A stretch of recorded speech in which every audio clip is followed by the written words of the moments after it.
remercie, mesdames, messieurs, de nous écouter. Ici, l'honorable Mamadou Diop Thioune, Grand Jaraaf, membre du conseil notable Lébou et de Penc bi. Je devais me donner l'obligation d'éclairer l'opinion parce que depuis 48 heures, l'actualité est dominée par l'accusation portée sur le conseil notable Lébou et c'est une question d'escroquerie foncière. Cette question a voulu être déplacée vers des titres et des fonctions dans la coutume Lébou au point que l'initiative a été portée par des Rufisquois devant le tribunal des séants à Ouakam pour démettre ma personne de mes fonctions de Jaraaf et de secrétaire général du conseil notable dont j'ai assuré le secrétariat pendant 1305 jours, durant lesquels les faits se sont entretenus à la méconnaissance totale des membres du CNL et qui portaient sur un fonds de 5 millions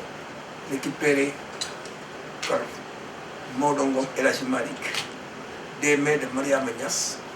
pour un contrat de constitution et régularisation d'un dossier de la réquisition 3485 du 24 juillet 1950 issu du circuit administratif du 15 juin 1950 appartenant au Khalif Cheikh Ibrahim Baye Niass.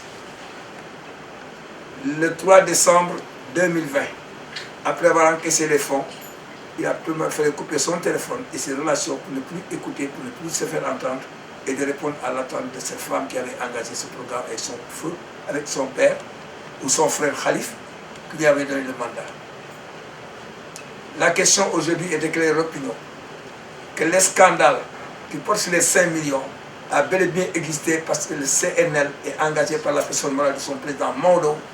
qui a encaissé l'argent des mains de Sali Ndione et du cabinet représenté par Souleymane Gueye qui atteste des remises.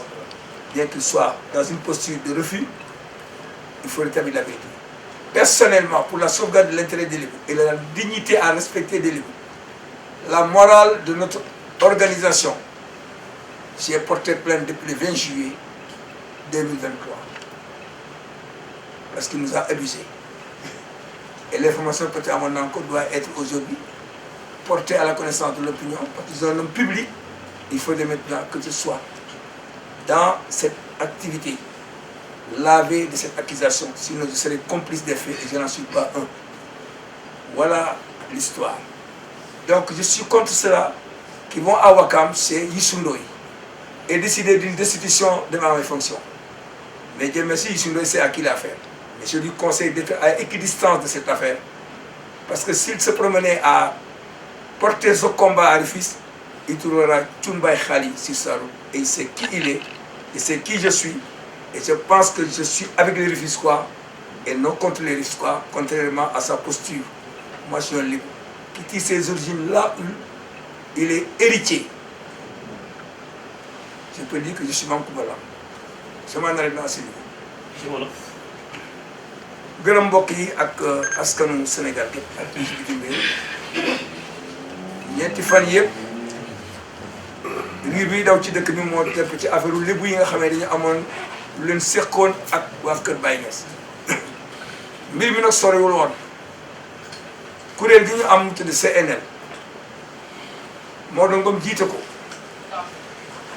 doog naa ca junni fan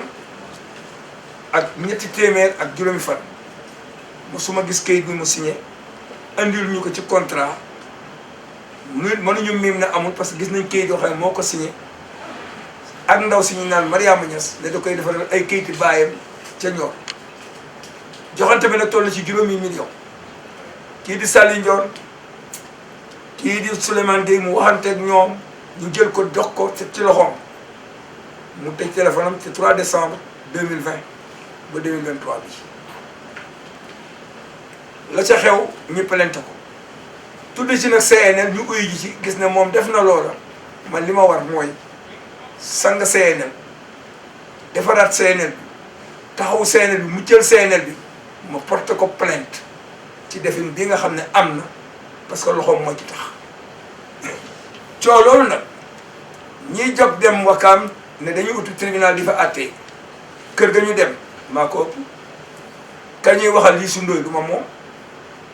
bokk ñu làmb Youssou Ndoye xam ne cuun baay xaali ci Tëngéej waa Tëngéej xam nañ ko cuun baay xaali ñay demoon di wax seeni ndombo óorul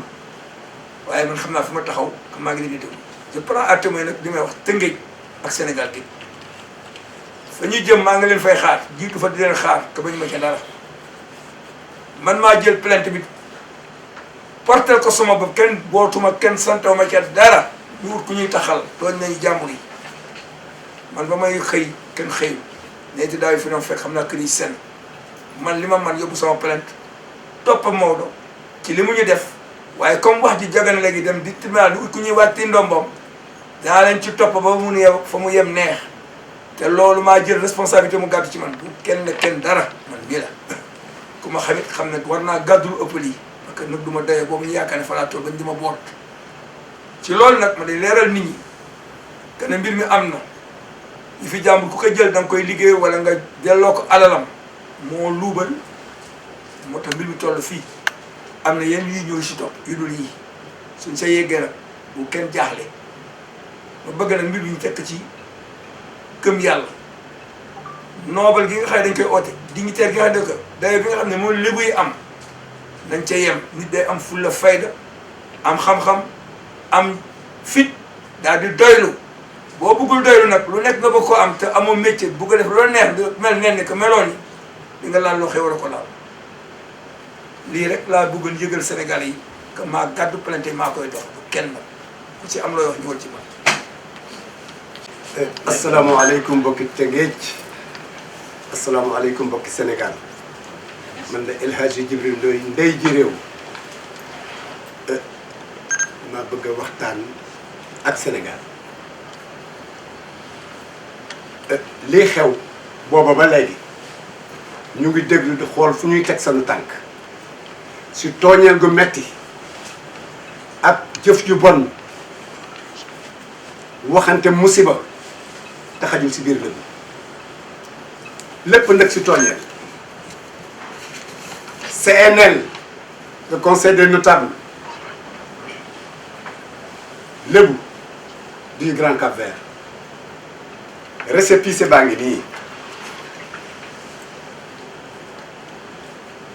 laaj nañu ma numéro bi ba tàyyi joxewu ma ko maa ko téye ndax injustice yi nekk si biir conseil bi mu ngi nii maa si secrétaire général Bongo Mbengue nii mooy trésorier El Hadji Maodo Ngom mooy président kenn masu ko changé masu ñoo def assemblée ba mu sosoo ba tey ñu ngi jot récépissé bi le 16 février 2018 ba tey masu ñoo def assemblée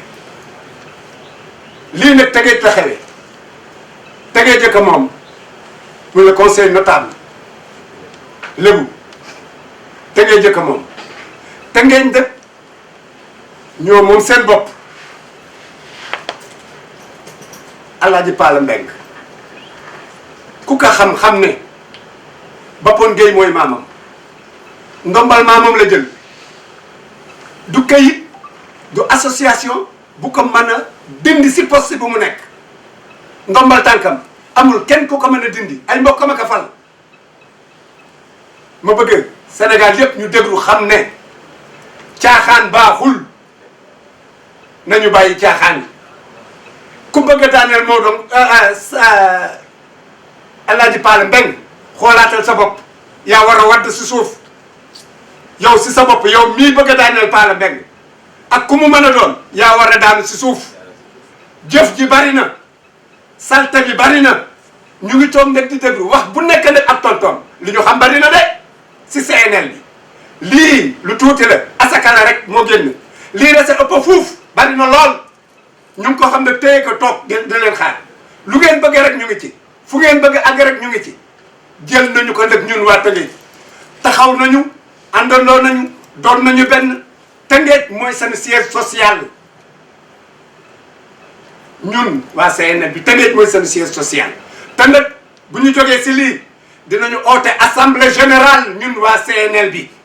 man day en tant que secrétaire général dinaa convoquer réunion assemblée générale ñu xoolaat suñu CNL ku si war a dugg si ku si war a génn si ku sa loxo set dugg si ku sa man day bu la neexee sax sama loxo mën na tilim waaye lii wér te wóor mooy lii xew fan yi passé dalaguma asalaamaaleykum wa rahmatullah. Yaga Sarr Thiombane Coran Jaraaf de Rufisque may nuyu askanu Tëngéej yëpp di waxtaan ak ñoom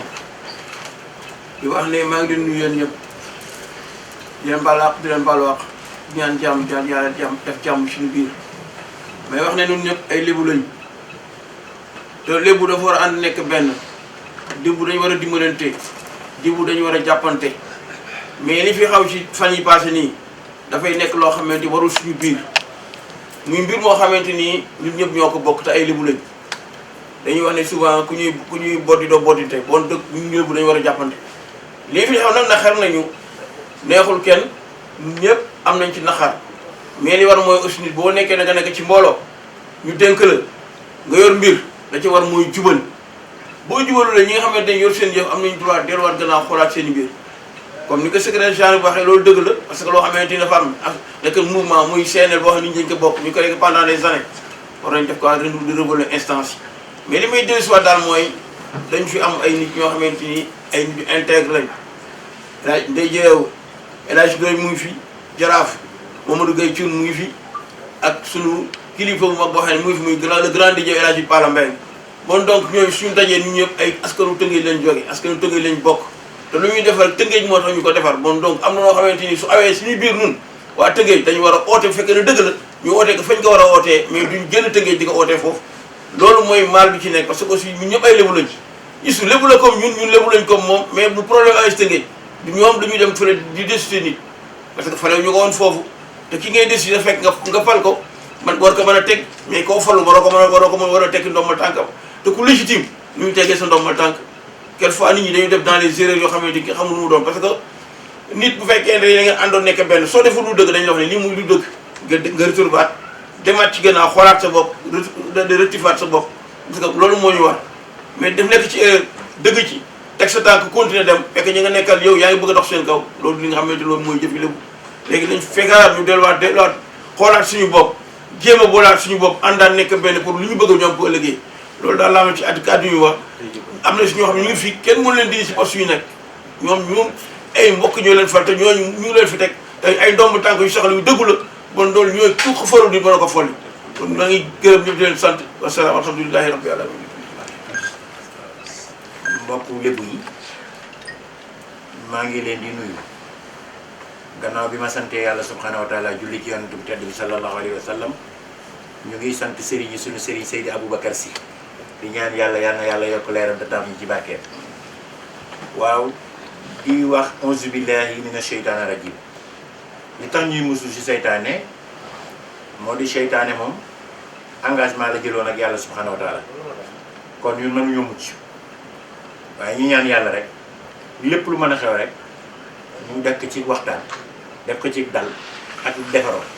parce que loolu mooy suñu posture loolu mooy suñu cër defaree dimbalee xalaat bokk jàpp loolu mooy suñu cër loolu mooy loolu ndey jee kanta nag li xew may leeral rek ni bokk yi toog ñëw seet si ma ah ñu bokk dëkk bi bokk lébu gi ñoom ñuy CNL administrativement et juridiquement si li ñu wax fii kon ñoom ñooy CNL waaye Maodo ko jiite Maodo bi ko jiite nag yàlla dafa dogal ñuy ñëw di ma seet pendant des années ba jox ma ne dañu ma def président d'honneur CNL bi musuma si assister nag parce que bokkuma ci CNL yàlla dogal ah bu may dem ànd ak ñoom lu xew ñu bokk ci waxtaan bu rey ñoo amee sama kër fii parce que ñun il faut que ñu distinguer wax ne ñun li ñuy doxal penc mi la tudd penc mu lébu bokkul ak CNL bi donc kon man bokkuma ci CNL ñuy doxal li ñuy doxal précisément nag li nga xam ne moo xew ñu question bi ma laaj léegi ndombu tànk bi d'abord dañuy xam lan mooy ndey ji réew nan lañu koy fale ah man de musuma dégg musuma gis it fuñ ne dañu folli ndey ji réew kon fokk dem benn journaliste laaj na ma ne ko da ngay dem nga seet nan la ñuy fale ndey ji réew lan mooy loolu ndey ji réew kan moo war a doon ndey ji réew nga bu keroogee di nga tontu sa bopp ndey ji réew ndombu tànk la goo xam ne bàmmeel nga jëm ak moom waaye dafa am ñett yoo xam ni benn rek moo ma ci naqari wax ji yëpp lenn rek moo ma ci naqari bu ñu demee ba Tëngéej bu ñuy wax dañuy dem Wakaam di ko fa waxee suñuy bokk fa ne wax dëgg yàlla ñu seqanteeg ñoom lu ne waaye nag jàpp naa ne yëfu Tëngéej nag bu fekkente ne Wakaam lañ koy waxi jee dana metti waa Tëngéej ñi ma ci woo bari na metti du nañ ko lool ndax it ndombu Tëngéej bu fekkonte ne sax bu fekkonte ne ñi ko war a tekki ñoo koy tekki xanaa boobu duñ dem ba Wakaam di ko tekki waay kon jàpp naa ne loolu metti na waa Tëngéej lool nag te ñu ngi koy metti beneen bi ci des nag moo di buzz xam nga lan mooy buzz tekki nañ ndombu tànku Palla Mbengue ci ndey ji réew buzz la waaye question bi nga laaj léegi lu tax ñu tekki ah waaw xanaa nit day bu yoree ay fonction ba nga war kaa jëli ci ay fonction war ngaa wax lan la def kon loolu dara amu ci danaa leen wax nag ànd bi lan la coow li lan la wax ji lan la li concerné CNL bi ñoom seen mbir la sama yoon nekk seen affaire suuf la seen affaire lu ñuy dox la seen affaire plainte la seen affaire tribunal wax dëgg yàlla man sama yoon nekk ci ba pare fekkew ma ko sax nag nekkuma fi woon ma suis rentré maag ñëpp ci yam dégg wax ji bërki dem ba nag ma dégg ñu naan dindi nañu Palla Mbengue bi man ndombu bàppun laa yor yomal xeyam la jëm yàlla na yeex donc kon xamuñu may wax nag ni Maodo Ngom war na def attention gis nga dilatoire baaxul yow da nga am problème ak doomu Baye Niass ngeen séqante suuf nga jël xaalisam mu yóbbu la ci yoon ñu dëj la fa say bokk góorgóorlu dajaloo ba Youssou Ndoye dem fay boo génnee demal nga sant Youssou Ndoye gërëm ko ba pare dellu toog mais daan dindi nañ Palla Mbengue fa mu toogoon c'est du dilatoire c'est pour nëbb muur wax ñu nag maa ngi leen di wax leen dama ci xam bari depuis 8 mois dama leen arrêté ci sama ànd ak ñoom ngir lii nga xamoon naa la ngi ñëw encaissé sa xaalis jàmbur dem visa dañuy dem Italie mu ngi ñëw mbëkk mii def nañ ci ba jàpp nañ ci kenn mu ngi ci kaso ci mbëkk mii encaissé xaalis di jël ay xale di leen yóbbu ci mbëkk mi mu ngi ci kaso bi te si seet si ñoom la bokk suufi jàmbur yi ñuy jaay loolu seen mbir la ku leen bëgg a fayal bay ba nga waay parce que si jubadi lañ CNL SA dégg naa ku nekk ñu encaissé xaalis nangam loolu ndey ji réew moom ko wax léegi nii donc ñuy encaissé ay xaalis DER bi ñu encaissé ay xaalis topp dëkk bi di dem ci bureau jàmbur yi bu subaa yaa nga ngoy faal bu subaa yaa nga fële c'est-à-dire c'est pour yàq deru ndombu tànk mante du métier. Anecdote dégg naa am na ci kenn ci ñoom jóge côté Sangalkam oto bi mu yor amul këyit war a yegg si Tëngéej ñu ne ko ñu ngi lay xaar mu ne kon foog ma dem soli sama manto comme si manto assurance loolu mooy lan nañ bàyyi seen caaxaan yi dem liggéey yi jàppoon nañ ko moom Maodo Ngom Ismaïla Madior Fall moo fay Colobane Guy Murit bi ñu paree ku ñuy wax la kii Guèye de Bargny sunu mbokkum Njaga Guèye de Bargny Njuga Guèye moo dem fay ñu bàyyi kon jàppoon nañ ko Njuga Guèye moo tax ñu bàyyi ko manoo nag boo duggee si luxóor ñu jàppale ñu fayal la ñu fayalati la ñi koy fayal moom bay boo ñu waay kuy yuuxu nag dem si moom ne kaa noppil wax kii dóor ne ko bàyyil dóor yi moo gën a wóor wax Maodo ne ko na bàyyi jubati koppari jàmbur yi muy jël yi muy dugg na ko bàyyi yëfi suuf yi ñuy dugg yeneen coow a ngi ñëw moi je vous dis parce que man bi ma xamee li xew laa leen dindi ci sama ànd ak ñoom comme woote kaay nu ànd rek la woon ma teg leen fay continuer depuis 8 mois bi may def sama CNI lancement bi ñu doon def parce que ñun dañ nekk ci beneen dynamique nu penc bi dañuy seet askan bi lan lañ mooy seen soxla bërki démb lañ enrôlé 1200 personnes matagul 15 jours pour jàppale nit ñi si wàllu faju pour dimbali population yi ñun si voie boobu la ñu nekk ngir yàlla buñ ñu distraire ils peuvent même pas mais ñu ngi leen di wax ni nañu dem jubal te bàyyi alali jàmbur yi moo gën coow la wax ji nag du waxu CNL parce que man waxu CNL su ma yoon nekku ci mais moi je parle de Maodo Ngom mi may séqal mi ma xamal jubadi gi muy def ma xam ko bu dul woon lii kenn du ma dégg ndax man du ma kuy dénigrer ay nit du ma kuy wax lu bon y a quelqu'un qui m'a dit waaw yow si boole mooy yow yaa nekk si gannaaw Mbaye Thioune yaa ko fayal ay journaliste yaa ko fayal avocat Diop Thioune est là man du ma fenn moi je mens pas man à quelle fin je donne de l'argent à des journalistes pour ñu dénigrer Lébu xanaa kon man dama contradictoire man xaarew ñu ma loolu cëru Lébu xaarew ñu ma loolu yaakaarew ñu ma loolu yaakaarew ñu ma may wax lu bon jëme ko kan si Lébu da ngay njiitum Lébu xanaa loolu man dama wéri di bon à quelle fin et qu'est-ce que je gagne donc arrêtons les dilatoires jéem a jub Maodo moom dafa jubadi man new ma fi naan CNL ni man xaw ma CNL ña ca nekk xaw ma leen xaw ma nan la ñuy fonctionner xaw ma comment ils fonctionnent mais Maodo c'est quelqu'un que j'ai pratiqué li ma ci mën a wax nag mooy lii bu ñu deful attention je vais dire autre chose et j'en ai des preuves du ma wax lu ñaaw nag du ma wax lu ban mais alerte qu'il fasse attention ñun nag ñu ngi ci beneen dynamique mooy xool comment aider les populations xale yi war a jàngi nan lañ leen di jàppale ñi feebar nan lañ leen di dimbalee xale yi amul emploi nan lañ leen di defee yéen a ngi gis ñu ngi dem ci tefes yi di sensibiliser di waxtaan ak xale yi pour que dolliwaat espoir fexe ñu dugg si centre de formation yi jëm ñaajo président de la République ñu ngi xool nag ak jëm jokkul ñu ngi seet naka la ñuy mettre à disposition ay car yuy jël xale yi yóbbu leen centre de formation jëm ñaajo c'est des maçons qualifiés mais amuñu certificat tey Canada mu ngi soxla ay nit yu dem pour main d'œuvre mais loolu il faut que mu am certificat ñuy xool naka la ñuy fexee ba ñooñu ñu dem ñu certifié leen nit ñi mënuñoo nekk ci daan boobu nga nekk si jaay suufi jàmbur di tappale ak yeneen tappale après nga ñëw fi naan day jëree yu tëngee waxaam nga koy tappe loolu mooy problème pour caaxaan la waaye yàlla na yàlla dolli sutura kon nag ñu kontaan ci yéen di joxe rendez-vous à bientôt donc ah bon yooyu xam naa ne mu ngi ci kanam mu ngi wax oto yeeg xar yeeg suuf yeneen yi mais loolu ça les concerne affaire u CNL la mais man daal li ma doon leeral mooy ni de près ou de loin je me suis mêlé aucune fois ci affaire foncier concernant le CNL ni de près ni de loin quant à Maodo Malick Ngom que j'ai pratiqué qui est venu ici chez moi rentrer dans Pencum Lébu gi il représentait le CNL dans le Pencum Lébu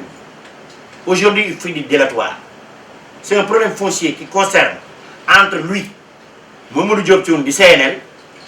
et le CNL qui ne me concerne même pas et j'en sais rien du tout ni de près ni de loin et aujourd'hui ils ont des problèmes avec la justice ils sont partis là-bas je sais pas comment ça s'est passé et donc ils ont payé et ils sont sortis ils étaient arrêtés ils sont payés on les a libérés et moi j'étais même pas là j'étais à l'étranger. Et si on dit voilà, c'est pas le même qui est derrière Mamadou Thioune, c'est pas le même qui a payé les avocats, c'est pas le même. Attends, à quelle fin? Et quel but? Et qu'est-ce que je gagne? C'est pas mon rôle. En tant que Lébu, en tant que dignitaire, en tant que responsable.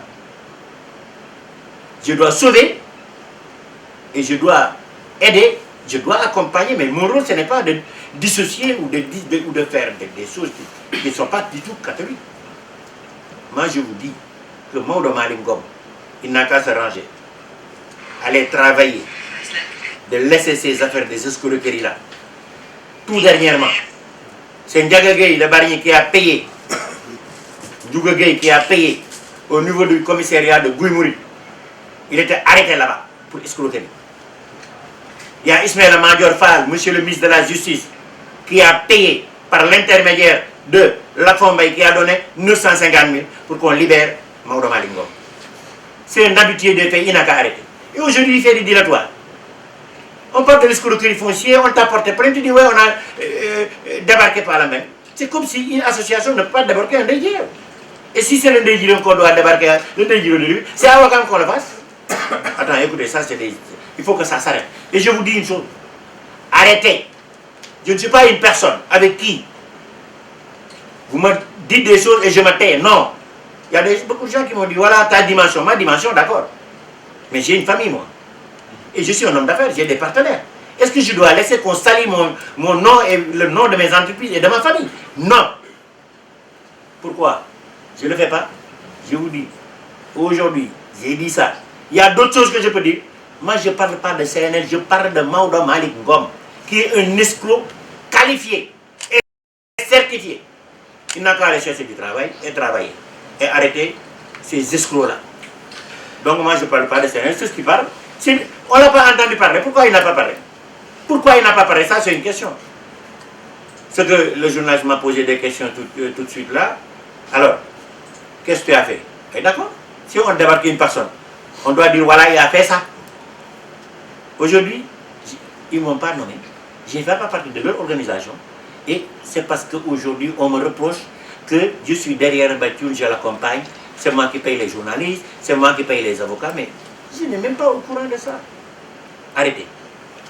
Je connais beaucoup de choses et je m'en arrête là. Je vous remercie.